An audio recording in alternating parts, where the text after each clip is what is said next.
पहले करेक्ट कर लूं, फैक्ट पे डिस्कस करेंगे, फैक्ट पे बोलेंगे तो आप इधर-उधर बात फिर आप आगे अपनी बात कंटिन्यू कीजिए। 70 साल की बात हो रही तो मैं फैक्ट पे आ रहा था। यू कंटिन्यू, बट बात करनी दीजिए मुझे, मैं करेक्ट कर लूं, मैं करेक्ट कर लूं। उसके बाद आप देखिए, मेरा इससे मतलब नहीं है कि किसकी सरकार कब रही, मेरा इससे मतलब है कि 2014 तक 6,500 कमाता था। आपकी बात हो गई, सुन लिया मैंने। प्रभु आप चुप हो जाइए, मुझे बोलने दीजिए। मेरा समय क्यों जाहिर कर रहे हैं आप? मैंने कहा 14 साल भारतीय जनता पार्टी की सरकार हो गई, 7 साल से अभी भारतीय जनता पार्टी की सरकार है, लगातार किसान यहां पे धरने पे बैठा है, उसकी चिंता भारतीय जनता पार्टी नहीं कर रहा है। अभी सरदाना जी ने कहा बड़ी आसानी से, कितनी चालाकी से बोल के भारतीय जनता पार्टी के साथ वो भी निकल लेते हैं। कहते हैं कि किसान को इतना फ्रीडम कभी नहीं मिला कि मंडी के बाहर कहीं भी बेचे।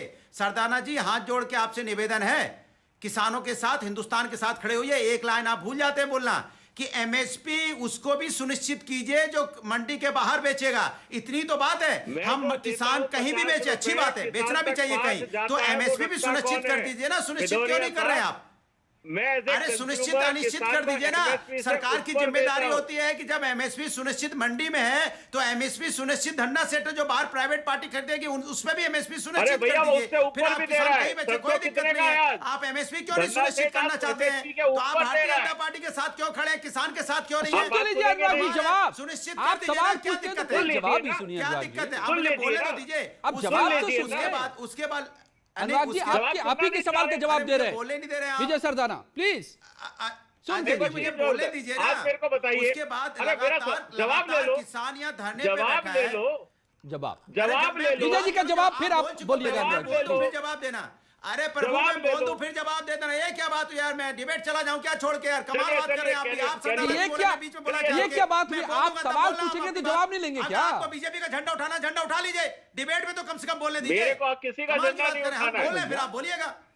आपकी ही सवाल का जवाब दे रहे हैं। कमाल है, आप बीजेपी का झंडा है तो किसका झंडा उठा रहे हैं? बात पूरी। अच्छा विजय जी, आप जरा रुकिए 30 सेकंड और अनुराग जी आपके पास है, please you complete whatever you want to say. मेरी बात तो सुन लीजिए विजय जी। उसके बाद लगातार किसान सम्मान की बात कर रहे हैं। किसान धरने पे बैठा है, किसान ठंड में ठिठुर रहा है, एमएसपी की मांग कर रहा है, कालाबाजारी रोकने की बात कर रहा है। उसके बाद आप किसान की बात सुनना नहीं चाहते, किसान से मिलना नहीं चाहते, किसान की तकलीफ समझना नहीं चाहते। उसके बाद उसमें कह रहे समाजवादी उसमें मिलकर किसानों के साथ मिलकर राजनीति कर रही है। अगर आपको लगता है मैं किसानों के साथ मिलकर राजनीति कर रहा हूं तो इसको राजनीति समझ लीजिए। अजय जी बता दीजिए भारतीय जनता पार्टी को कि समाजवादी किसानों के साथ खड़ी है और आपको राजनीति लगती है तो राजनीति कर रही है। हाथरस में महिला के साथ खड़ी थी, अत्याचार के खिलाफ आपको राजनीति लग रही थी तो राजनीति लगने दीजिए। अगर बेरोजगारों के लिए हम रोड पे आएंगे, संघर्ष करेंगे, लाठियां खाएंगे, आपको लगती राजनीति है तो राजनीति है।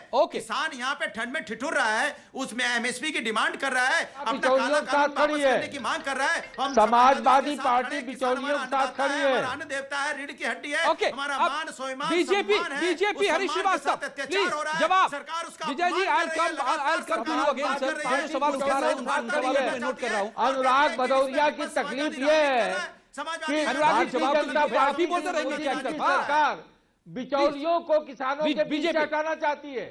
अनुराग भदौरिया की परेशानी ये है कि मोदी जी किसानों के बीच से बिचौलियों को हटा रहे हैं। बिचौलियों को संरक्षण देने वाले लोग, चाहे समाजवादी पार्टी हो या कांग्रेस हो, सारी परेशानी इनकी ये है कि बिचौलिए किसानों के बीच से बाहर किए जा रहे हैं। यही काम समाजवादी पार्टी करती रही, यही कांग्रेस करती रही, बिचौलियों को का संरक्षण करती रही और बिचौलिए किसान को लूटते रहे। आज जब बिचौलियों को किसानों के बीच से मोदी सरकार हटा रही है तो समाजवादी पार्टी को सबसे ज्यादा तकलीफ है। अनुराग भदौरिया को सबसे ज्यादा तकलीफ इस बात की है कि किसानों के बीच से बिचौलियों को बाहर किया जा रहा है। अनुराग भदौरिया, आपकी तकलीफ, समाजवादी पार्टी की तकलीफ केवल ये है कि मोदी और योगी सरकार बिचौलियों को बाहर कर रही है, किसानों की समृद्धि के लिए काम कर रही है, जो समाजवादी पार्टी को छुआ नहीं रहा। कांग्रेस को नहीं छुआता। कांग्रेस समृद्ध हो। मैं फैक्ट की बात समाजवादी पार्टी को लाना चाहता हूं। आप लोग विषय को पॉलिटिक्स में उलझा रहे हैं। विजय सरदाना जी, इसलिए मैं आपके पास दोबारा एक बार आ रहा हूं, जवाब ले लूं। मुझे मालूम है कि आपको जाना है, लेकिन उससे पहले जवाब प्लीज मुझे दे दीजिए। जो सवाल, अनुराग जी सुन लीजिएगा प्लीज, अपनी धीरज हो तो। आपने जो सवाल उठाए, मैं भी मेरा भी सवाल उसमें शामिल है विजय सरदाना जी, कि क्या वाकई उद्योगपतियों के लिए यह कानून है जैसा वो कह रहे हैं? कैसे फायदा पहुंचा देगा? यह कृषि सुधार कानून कैसे आमदनी बढ़ा देगा? देखिए, आज किसान का माल